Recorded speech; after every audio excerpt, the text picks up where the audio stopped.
Hi hello welcome back to my channel. Hitler Kalyana ಇದು season 2 ಆಗಿರುತ್ತೆ. ಈ ಕತೆ ಹೆಸರು ಮೈ ಡಿಯರ್ ಹಿಟ್ಲರ್ ಅಂತ ಆಗಿರುತ್ತೆ. ಇದು ಮೈ ಡಿಯರ್ ಹಿಟ್ಲರ್ ಭಾಗ 1. ಕತೆನ ಶುರು ಮಾಡೋಣ. ಕತೆನ ಪೂರ್ತಿಯಾಗಿ ನೋಡಿ. ಕೋಲ್ಕತ್ತಾದ ಒಂದು ಬಿಡುವಿಲ್ಲದ ಶಾಪಿಂಗ್ ಮಾಲ್. 4 ಜನ ಯುವತಿಯರು, ಒಬ್ಬಳು ಜೀನ್ಸ್ನಲ್ಲಿ, ಮತ್ತೊಬ್ಬಳು ಮಿಡಿ ಉಡುಪಿನಲ್ಲಿ, ಮತ್ತು ಇನ್ನೊಬ್ಬಳು ಮಿನಿ ಫ್ರಾಕ್ನಲ್ಲಿ. ಹೀಗೆ 4ನೇವಳು ಜೀನ್ಸ್ ಕ್ರಾಫಿನಲ್ಲಿದ್ದರೆ, ಒಟ್ಟಿನಲ್ಲಿ ಅವರ ಉಡುಗೆ, ಕೇಶವಿನ್ಯಾಸ ಮತ್ತು ವರ್ತನೆಗಳು ನಾವು ಸೂಪರ್ ಫಾಸ್ಟ್ ಹುಡುಗಿಯರು ಒಂದು ಹೇಳ್ದೇನೆ ಅವರೇ ಹೇಳ್ತಾ ಇದೆ. ಅವರ ಡ್ರೆಸ್ಗಳು. 4ರು ತಮ್ಮ ಕೈಗಳಲ್ಲಿ ಬಂಡಲ್ ಗಟ್ಟಲೆ ಬಟ್ಟೆಗಳನ್ನು ಹೊತ್ಕೊಂಡು ಟ್ರಯಲ್ ರೂಮ್ನ ಮುಂದೆ ನಿಂತು, ಅಬ್ಬಾ ಇನ್ನೂ ಎಷ್ಟು ಹೊತ್ತು, ಬೇಗ ಹೊರಗಡೆ ಬಾ ಕಣೆ, ಒಂದು ಬಟ್ಟೆಗೆ 1.5 ಗಂಟೆಯಿಂದ ತಳ್ತಾ ಇದೆಯಲ್ಲ ಎಂದು ಮೊದಲ ಹುಡುಗಿ ಮೈನ ಗದರಿಸಿದ್ಲು. ಅಯ್ಯೋ ಇದೇನಿದು ವಿಚಿತ್ರ, ಅಲ್ಲಿ ನನ್ನ ಬಾಯ್ ಫ್ರೆಂಡ್ ನಾನು ಯಾವಾಗ ಹೊರಗಡೆ ಬರ್ತೇನೋ ಎಂದು ಶಾಪಿಂಗ್ ಮಾಲ್ನ ಮುಂದೆ ವಾಚ್ಮೆನಂತೆ ಕಾಯ್ತಾ ಇದ್ದಾನೆ ಕಣೆ, ಜಲ್ದಿ ಬಾರೆ ಪ್ಲೀಸ್ ಕಣೆ ಡಾರ್ಲಿಂಗ್ ಅಂದ್ಲು 2ನೇ ಹುಡುಗಿ ರಚನಾ. 3ನೇವಳು, ಉಫ್ ನನ್ನ ಸಹನೆಯ ಮಟ್ಟವನ್ನು ಸ್ಟ್ರಾ ಹಾಕಿ ತೆಂಗಿನ ನೀರು ಕುಡಿದಷ್ಟು ಸುಲಭವಾಗಿ ಕುಡಿತಿದೆಯಲ್ಲೇ, ಬೇಗ ಹೊರಗಡೆ ಬಾರೆ ಎಂದು 3ನೇ ಹುಡುಗಿ ಲಹರಿ ಕೂಡ ಕೂಗಿದ್ಲು. ಇನ್ನಂತೂ ನನ್ನಿಂದ ಆಗೋದಿಲ್ಲ ಕಣೆ, ನಾನು ಹೋಗ್ತಾ ಇದ್ದೇನೆ. ನಾನು ಇನ್ನೊಂದು 10 ನಿಮಿಷದಲ್ಲಿ ಮಾಲಿಂದ ಹೊರಗಡೆ ಬರದೇ ಇದ್ದರೆ ನನ್ನವನು ನನ್ನ ಹೆಸರನ್ನ ಬರೆದಿಟ್ಟು ಅಲ್ಲೇ ಆತ್ಮಹತ್ಯೆ ಮಾಡ್ಕೊಳ್ತಾನಂತೆ. ನೀನು ಬೇಡ, ನಿನ್ನಿಂದ ರೀಲ್ ಕೂಡ ಬೇಡ, ನಾನು ಹೋಗ್ತೇನೆ ಕಣೆ ಅಂದ್ಲು 4ನೇ ಹುಡುಗಿ ನಿತ್ಯ. ಹೀಗೆ 4ರು ಶಾಪಿಂಗ್ ಮಾಲ್ಗೆ ಪ್ರವೇಶಿಸಿದಾಗ ಫ್ರೆಶ್ ರೆಸ್ಟೋರೆಂಟ್ನಲ್ಲಿ ತಯಾರಿಸುವ ಗೋಬಿಗಾಗಿ ಬಳಸುವ ತಾಜಾ ಹೂಕೋಸ್ಗಳಂತೆ ಇದ್ದರು. ಅವರ ಮುಖಗಳು ಅಷ್ಟು ಫ್ರೆಶ್ ಆಗಿ ಕಾಣ್ತಾ ಇತ್ತು. ಆದರೆ ಈಗ ಕಾಕಾ ಹೋಟೆಲ್ನವರು ಕೂಡ ಬಳಸದೆ ಎಸೆಯೋಣ ಅಂದ್ಕೊಳ್ತಾರಲ್ಲ, ಬಾಡಿದ ಒಣಗಿದ ಹೂಕೋಸು, ಆ ರೀತಿ ಕಪ್ಪಾಗಿ ಹೋಗಿದ್ರು ಪಾಪ. ಪ್ರತಿ 15 ನಿಮಿಷಕ್ಕೊಮ್ಮೆ ಟಚ್ ಅಪ್ಪು ಹಾಕ್ತಾಯಿದ್ರು ಕೂಡ ಪ್ಯಾಚ್ಗಳು ಹಾಕಿದ ಆ ಮುಖಗಳಿಗೆ ಕಳೆ ಇರದೆ ಕಳಹೀನವಾಗಿ ತಯಾರಾಗಿದ್ವು. ಅವರ ಕೂಗಾಟಕ್ಕೆ ಕರುಣೆ ತೋರಿ ಆಗ್ತಾನೆ ಅರಳಿದ ತಾಜಾ ಗುಲಾಬಿಯಂತೆ ಟ್ರಯಲ್ ರೂಮಿಂದ ಹೊರಗಡೆ ಬಂದ್ಲು ಅಂಕಿತಾ.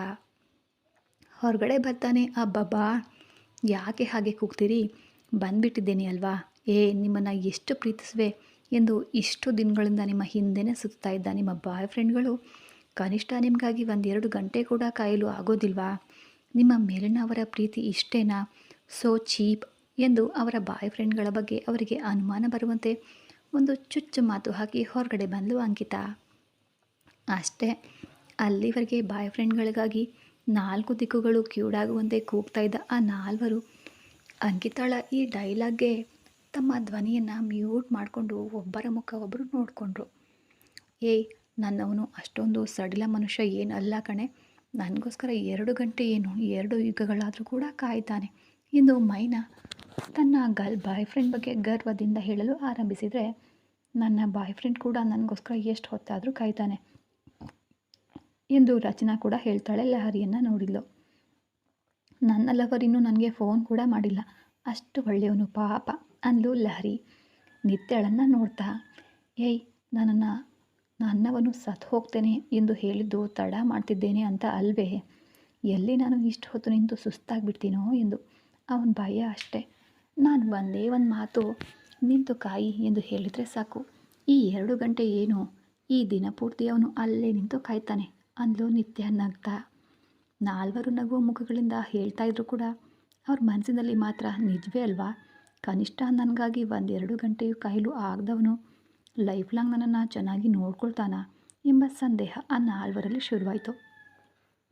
ನಮ್ಮ ಅಂಕಿತ ಅವರ ಮುಖಗಣವನ್ನು ನೋಡ್ತಾ ಇದ್ದಂತೆಯೇ ಅವರ ಒಳಗಿನ ಭಾವನೆಗಳು ಅರ್ಥವಾಗ್ತಾ ಇದ್ರೆ ನಗ್ತಾ, ಸರಿ ಬೇಬೀಸ್, ಈಗ ಹೋಗೋಣವಾ, ರೀಲ್ ಬೇಡ, ಇನ್ನೇನು ಬೇಡ, ಪಾಪ ನಿಮ್ಮ ಬಾಯ್ ಫ್ರೆಂಡ್ಗಳು ನಿಮಗಾಗಿ ಸ್ವಲ್ಪ ಸಮಯ ಕೂಡ ಕಾಯದೇ ಇದ್ದರೆ ಅಲ್ವಾ ಅಂದ್ಲು ಅಂಕಿತ ಅಮಾಯಕಳಂತೆ.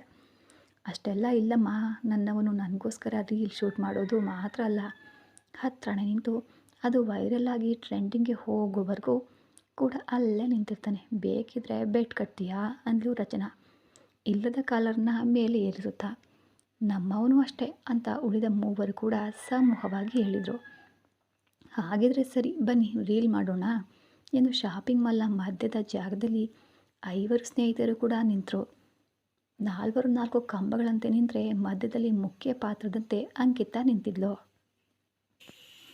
ಸರಿ ಟ್ರೆಂಡಿಂಗ್ನಲ್ಲಿರುವ ಮ್ಯೂಸಿಕ್ ಬೀಟ್ಗೆ ಹಾಡಿಗೆ ಐವರು ಕೂಡ ಸುಂದರವಾಗಿ ಸ್ಟೆಪ್ಗಳನ್ನ ಹಾಕಿದರು. ಅವರು ಹಾಗೆ ನೃತ್ಯ ಮಾಡ್ತಾ ಇರುವಾಗ ಶಾಪಿಂಗ್ ಮಾಲ್ನಲ್ಲಿರುವಂತಹ ಕೆಲವರು ಸುತ್ತಲೂ ಸೇರಿ ಚಪ್ಪಾಳೆಗಳೊಂದಿಗೆ ಅವರನ್ನು ಪ್ರೋತ್ಸಾಹಿಸಿದರು ಕೂಡ. ಆದರೆ ಆ ಜನರ ನಡುವೆ ಇರುವ ಒಬ್ಬ 25 ವರ್ಷದ ಹ್ಯಾಂಡ್ಸಮ್ ವ್ಯಕ್ತಿ ಇವರ ಮಧ್ಯೆ ಇರುವ ಅಂಕಿತಾಳನ್ನು ಕಣ್ಣು ಮಿಟುಕಿಸದೆ ಒಂದು ಬಂದು ನಿಂತು ಮೈ ಮರೆತು ಮತ್ತು ಆಕರ್ಷಣೆಯಿಂದ ನೋಡ್ತಾ ಇದ್ದ. ಬೇಬಿ ಪಿಂಕ್ ಬಣ್ಣದ ಅನಾರ್ಕಲಿ ಹುಡುಗೆ, ಉದ್ದ ತೋಳುಗಳು, ಡಿಸೈನರ್ ದುಪ್ಪಟ್ಟ, ಒಂದು ಕೈಗೆ ಪೂರ್ತಿಯಾಗಿ ಪಿಂಕ್ ಬಣ್ಣದ ಗಾಜಿನ ಬಳೆಗಳನ್ನು, ಮತ್ತೊಂದು ಕೈಗೆ ಸಿಲ್ವರ್ ಬ್ರೇಸ್ಲೆಟ್, ಅದಕ್ಕೆ ಕೆಳಗಡೆ ತೂಗಾಡ್ತಾ ಇರುವ ಚಿಟ್ಟೆಗಳು ಕೂಡ, ಬಿಟ್ಟ ಕೂದಲು, ಪಿಂಕ್ ಬಣ್ಣದ ಹೊಳಿತಾ ಇರುವ ತೆಳು ತುಟಿಗಳು, ಕಾಡಿಗೆ ಹಾಕಿದರೂ ದೊಡ್ಡದಾಗಿ ಸುಂದರವಾಗಿರುವ ಕಣ್ಗಳು, ಹಾಲು ಬಿಳಿ ಮೈಬಣ್ಣ, ನೋಡಿದ ಕೂಡಲೇ ಮುತ್ತು ನೀಡಬೇಕು ಅನ್ನುವಷ್ಟು ಮುದ್ದಾಗಿರುವ ಆ ಮುಖ, ಎಷ್ಟು ಹೊತ್ತು ನೋಡಿದರೂ ಕೂಡ ಸುಸ್ತಾಗದ ಆ ಸೌಂದರ್ಯವನ್ನು ಆ ವ್ಯಕ್ತಿ ನೋಡ್ತಲೇ ಇದ್ದ. ಇಷ್ಟರಲ್ಲಿ ರೀಲ್ ಮುಗಿಯೋದ್ರಿಂದ 4 ಸ್ನೇಹಿತೆಯರು ತಮ್ಮ ಇನ್ಸ್ಟಾ, ಫೇಸ್ಬುಕ್ನ ಹಾಗೂ ಟ್ವಿಟ್ಟರ್ ಅದನ್ನು ಎನ್ನದೇ ಎಲ್ಲ ಸಾಮಾಜಿಕ ಮಾಧ್ಯಮಗಳ ಖಾತೆಗಳಲ್ಲೂ ಕೂಡ ಪೋಸ್ಟ್ ಮಾಡಿದರು. ಓ ಮೈ ಬೇಬಿ ಸೋ ಸ್ವೀಟ್ ಎಂದು ಆ ಪೋಸ್ಟ್ಗಳಿಗೆ ಮೊದಲು ಬಂದ ಲೈಕ್ ಅವರ ಬಾಯ್ ಫ್ರೆಂಡ್ಗಳಿಂದಲೇ ಆಗೋದ್ರಿಂದಾಗಿ ಅವರು ಬ್ಲಷ್ ಆಗ್ತಾ ಮತ್ತೊಮ್ಮೆ ಬ್ಲಷಿಂಗ್ ಹಾಕ್ಕೊಂಡು ಐವರು ಕೂಡ ಕೆಳಗಡೆ ಹೋದರು. ಅವರು ಹಾಗೆ ಕೆಳಗಡೆ ಬರೋದು ತಡವಾಗಲಿಲ್ಲ. ಆ 4 ಕೂಡ ಬಾಯ್ ಫ್ರೆಂಡ್ಗಳು ಅವರನ್ನು ಸುತ್ತುವರಿದು, wow baby, you are amazing, so pretty, so sweet, beautiful dance ಎಂದು ಇನ್ನಷ್ಟು ಮುಂದೆ ಹೋಗಿ ಹೊಗಳಿಕೆಗಳಿಂದ ಅವರನ್ನು ಮುಳುಗಿಸ್ತಾ ಇದ್ದರೆ, ಅಂಕಿತಾಗೆ ಬೇಸರ ಅನಿಸಿ ಅವರನ್ನು ಗಮನಿಸಿದಂತೆ, ಸರಿ ಕಣೆ ಬಾಯ್ ಗರ್ಲ್ಸ್ ಎಂದು ತನ್ನ ಕವರ್ಗಳನ್ನು ಹಿಡಿದು ಮುಂದೆ ನಡೀತಾ ಇದ್ಲು. ಹೇ ನಿಲ್ಲೆ ಅಂಕಿತಾ, ಅಂಕಿತಾ ಎಂದು ಅವಳ ಹಿಂದೆ ಬಂದರು 4 ಸ್ನೇಹಿತೆಯರು ಕೂಡ. ಏನಿದೆ, ನಿಲ್ಲದೆ ಕೇಳಿದ್ರು ಕೂಡ ಹೋಗ್ತಿದೆಯಲ್ಲ ಅಂಕಿತಾ, ಏನಾಯಿತು ಕಣೆ, ಯಾಕೆ ಹಾಗೆ ಇದ್ದಕ್ಕಿದ್ದಂತೆ ಹೊರಟು ಹೋಗ್ತಿದೀಯಾ? ಹೋಗದೆ ಇನ್ನೇನು ಮಾಡಬೇಕು? ಇಲ್ಲಿ ನೀವು ನಿಮ್ಮ ಬಾಯ್ ಫ್ರೆಂಡ್ಗಳ ಜೊತೆ ರೊಮ್ಯಾನ್ಸ್ ಮಾಡ್ತಿದ್ರೆ ನೋಡ್ತಾ ಕೂರಬೇಕಾ? ಅದಲ್ಲ ಕಣೆ, ನಮ್ಮೊಂದಿಗೆ ನೀನು ಕೂಡ ಸಿನಿಮಾಗೆ ಬರಬಹುದು ಅಲ್ವಾ ಅಂದರು. ನಾನು ಯಾಕೆ ಸಿನಿಮಾದಲ್ಲಿ ಕಟ್ ಮಾಡಿದ ಸೆನ್ಸಾರ್ ಕಟ್ ರೊಮ್ಯಾನ್ಸನ್ನು ಲೈವ್ನಲ್ಲಿ ನೋಡ್ಲಿಕ್ಕಾ ಅಂದ್ಲು. ಅರೆ ಯಾರ್, ಯಾಕೆ ಹಾಗೆ ಕೋಪ ಮಾಡ್ಕೋತೀಯೇ? ನಿನಗೊಂದು ಬಾಯ್ ಫ್ರೆಂಡ್ ಇದ್ದರೆ ನಿನಗೂ ತಿಳಿತಾ ಇತ್ತು ಅಂತ ಮೂತಿನ ತಿರುಗಿಸಿದ್ಲು ಒಬ್ಳು. ಹೌದು ಹೌದು ಅಲ್ವಾ, ನಿಜವೇ. ಆದರೆ ನನಗಂತೂ ಆ ಅದೃಷ್ಟ ಬೇಡಮ್ಮ. ನಾನು ಈಗಲೇ ತುಂಬ ಖುಷಿಯಾಗಿ ನೆಮ್ಮದಿಯಾಗಿ ಇದ್ದೇನೆ. ಇನ್ನು ಹೇಳಬೇಕಂದ್ರೆ ನಮ್ಮ PSPK ಹೇಳಿದಂತೆ ಅಂಕಿತಾಳ ಈ ಡೈಲಾಗ್ಗೆ 4 ಒಂದೇ ಬಾರಿ ಅಂಕಿತಾಳನ್ನು ಮೇಲಿಂದ ಕೆಳಗಡೆ ನೋಡ್ತಾ, ಅಬ್ಬೋ ಈ ಡೈಲಾಗ್ ಎಷ್ಟು ದಿನವೋ ನಾವು ಕೂಡ ನೋಡ್ತೇವೆ ಬಿಡೆ, ಸರಿಯಾದ ವ್ಯಕ್ತಿ ಸಿಕ್ಕಿಲ್ಲ ಅದಕ್ಕೆ ಹೀಗೆ ಹೇಳ್ತಾ ಇದೀಯ. ಆದರೆ ನಿನಗೆ ತಕ್ಕವನು ಸಿಕ್ಕರೆ ಆಗ ಹೇಳೆ ಇಂತಹ ಡೈಲಾಗ್ಗಳನ್ನು, ಆಗ ನಾವು ನಂಬ್ತೇವೆ ಅಂದರು 4 ಕೂಡ. ಅಷ್ಟೆಲ್ಲ ಇಲ್ಲಮ್ಮ, ನನಗೆ ಸರಿಯಾದ ವ್ಯಕ್ತಿ ಸಿಗೋದು ಅಲ್ಲ, ಸಿಕ್ಕರೂ ನಾನು ಗಮನಿಸಲೂ ಇಲ್ಲ. ಹೀಗೆ ಇದ್ದರೆ ಲೈಫ್ ನೋಡು ಈಗ ಎಷ್ಟು ಬಿಂದಾಸ್ ಆಗಿದೆ ಅಂದ್ಲು. ಮನೆ, ಆಫೀಸ್, ವೀಕೆಂಡ್ ನಮಗೆ ಇಷ್ಟ ಬಂದಂತೆ ಶಾಪಿಂಗ್, ಯಾವಾಗಲಾದರೂ ಬೋರ್ ಹೊಡೆದ್ರೆ ನನಗೆ ಇಷ್ಟ ಬಂದ ಸಿನಿಮಾ, ಊರಿಗೆ ಹೋದರೆ ಅಪ್ಪ ಅಮ್ಮ, ಒಬ್ಬ ಅಣ್ಣ ಅತ್ತಿಗೆ, ನಮ್ಮ ಖುಷಿಯಾದ ಕುಟುಂಬ. ಇಷ್ಟು ಖುಷಿಯಾದ ಲೈಫ್ನಲ್ಲಿ ಯಾವನೋ ಈಡಿಯಟ್ ಬಂದು ಲೈಫನ್ನು ಕೆದಕಿ ಡಿಸ್ಟರ್ಬ್ ಮಾಡಿದರೆ ಎಷ್ಟು ಅಸಹ್ಯವಾಗಿ ಬದಲಾಗಿ ಬಿಡುತ್ತೆ ಹೇಳು. ನನ್ನ ಲೈಫ್ನಲ್ಲಿ ನನಗೆ ಲವರ್ ಯಾರೂ ಬೇಡ. I am a free bird no. ಹೋಗಿ ಇಲ್ಲಿ ನೀವು ನನ್ನೊಂದಿಗೆ ಮಾತನಾಡ್ತಾ ಇದ್ದರೆ ಅಲ್ಲಿ ನಿಮ್ಮ ಬಾಯ್ ಫ್ರೆಂಡ್ಗಳ ಮುಖ ನೋಡಿ ಹೇಗೆ ಮಾಡ್ಕೊಂಡಿವೆ ಅಂತ. ಇನ್ನಷ್ಟು ಹೆಚ್ಚು ಹೊತ್ತು ಹೀಗೆ ಮಾತನಾಡ್ತಾ ಇದ್ದರೆ ನಿಮ್ಮನ್ನು ಬಿಟ್ಟು ಹೋದರೂ ಹೋಗ್ತಾರೆ ಅಂದ್ಲು ಅಂಕಿತಾ ತನ್ನ ಕಾರ್ನಲ್ಲೇ ಕೂರ್ತಾ. ಸರಿ ಕಣೆ ಬಾಯ್, ನೈಟ್ ಫ್ಲ್ಯಾಟ್ನಲ್ಲಿ ಸಿಗೋಣ ಎಂದು ಹೇಳಿ ಅವರ ಬಾಯ್ ಫ್ರೆಂಡ್ಗಳ ಜೊತೆಗೆ ಸುತ್ತಾಡಲು ಹೋದರು 4 ಜನ ಕೂಡ. ಅವರು ಹೋಗ್ತಾ ಇದ್ದಂತೆಯೇ ಅಂಕಿತಾ ಕೂಡ ಕಾರ್ ಸ್ಟಾರ್ಟ್ ಮಾಡಿಕೊಂಡು ಸೆಲ್ಫ್ ಡ್ರೈವಿಂಗ್ನೊಂದಿಗೆ ತನ್ನ ಫ್ಲಾಟ್ಗೆ ಹೊರಟಳು. ಶಾಪಿಂಗ್ ಮಾಲಿಂದ ತನ್ನ ಫ್ಲಾಟ್ಗೆ ಹೋಗುವ ದಾರಿಯಲ್ಲಿ ಸ್ವಲ್ಪ ಜನಸಂದಣಿ ಕಡಿಮೆ ಇರುವ ಜಾಗಕ್ಕೆ ಬರ್ತಾ ಇದ್ದಂತೆಯೇ ಇದ್ದಕ್ಕಿದ್ದಂತೆಯೇ ತನ್ನ ಕಾರ್ ನಿಂತು ಹೋದ ಕಾರನ್ನು ಮತ್ತೆ ಸ್ಟಾರ್ಟ್ ಮಾಡ್ತಾ, ಶಿಟ್, ಅಸಲಿಗೆ ಏನಾಯಿತು ಇದಕ್ಕೆ, ಇಲ್ಲಿವರೆಗೆ ಚೆನ್ನಾಗಿಯೇ ಇತ್ತಲ್ಲ ಅಂದ್ಕೊಂಡು ಕಾರ್ನಿಂದ ಇಳಿದು ಒಮ್ಮೆ ಮುಂದಿನ ಡಿಕ್ಕಿ ಓಪನ್ ಮಾಡಿ ನೋಡೋಣ ಎಂದು ನೋಡಿದ್ಲು. ಆದರೆ ಆ ಹುಡುಗಿಗೆ ಏನೂ ಅರ್ಥ ಆಗಲಿಲ್ಲ. ಎಲ್ಲವೂ ಚೆನ್ನಾಗಿಯೇ ಇರುವಂತೆ ಕಾಣ್ತಾ ಇದೆ, ಕಾರ್ ಮಾತ್ರ ಸ್ಟಾರ್ಟ್ ಆಗ್ತಾ ಇಲ್ಲ ಅಂತ ಸುತ್ತಲೂ ನೋಡಿದ್ಲು. ಜನರು ಯಾರೂ ಇಲ್ಲ, ಆ ಕಡೆ ತಿರುಗ್ತಾನೂ ಇಲ್ಲ. ಉಫ್, ಈಗ ಹೇಗೆ ಅಂದ್ಕೊಂಡು ತಕ್ಷಣವೇ ಕ್ಯಾಬ್ಗಾಗಿ ಪ್ರಯತ್ನಿಸಿದ್ಲು. 1 ಗಂಟೆವರೆಗೂ ಆ ಏರಿಯಾದಲ್ಲಿ ಯಾವುದೇ ಕ್ಯಾಬ್ಗಳು ಲಭ್ಯ ಇಲ್ಲ ಎಂದು ಫಲಿತಾಂಶ ಬರೋದರೊಂದಿಗೆ ತಲೆ ಹಿಡಿದು 1 ಗಂಟೆ ನಂತರ ಬರುವ ಕ್ಯಾಬ್ಗಾಗಿ ಬುಕ್ ಮಾಡಿ ಯಾರಾದರೂ ಸಹಾಯಕ್ಕೆ ಇರ್ತಾರೇನೋ ಎಂದು ನೋಡ್ತಾ ನಿಂತಳು ಅಲ್ಲೇ. ಸರಿಯಾಗಿ ಆಗಲೇ ಸ್ವಲ್ಪ ಸ್ವಲ್ಪ ಕತ್ತಲು ಕವಿಯುತ್ತಾ ಇರೋದರೊಂದಿಗೆ ಬೇಡದ ಗುಂಪು, ಅಂದರೆ ಒಂದು ಕೆಟ್ಟ ಹುಡುಗರ ಗುಂಪು, ಅಲ್ಲಿ ಎಲ್ಲರೂ ಕೂಡ ಬಿಯರ್ನೊಂದಿಗೆ ಚಿಲ್ಲಾಗಲು ರಸ್ತೆಗಳ ಮೇಲೆ ಬೀಳೋದು, ಅಂದರೆ ಬರೋದು. ಹಾಗೆ 4 ಕೂಡ ಹುಡುಗರು 2 ಬೈಕ್ಗಳ ಮೇಲೆ ಊರಿನ ಮೇಲೆ ಬೀಳು ಹೋಗುವ ದಾರಿಯಲ್ಲಿ ಒಬ್ಬಂಟಿಯಾಗಿರುವ ಅಂಕಿತಳನ್ನು ನೋಡಿ ಬೈಕ್ನ ಸ್ಲೋ ಮಾಡಿ ಅವಳ ಹತ್ರ ಬಂದು, ಏನು ಪಾಪ ಯಾರಿಗಾದರೂ ಕಾಯ್ತಾ ಇದೆಯಾ ಅಂದನು ಅಲ್ಲಿ ಬಂದಿರೋರಲ್ಲಿ ಒಬ್ಬ.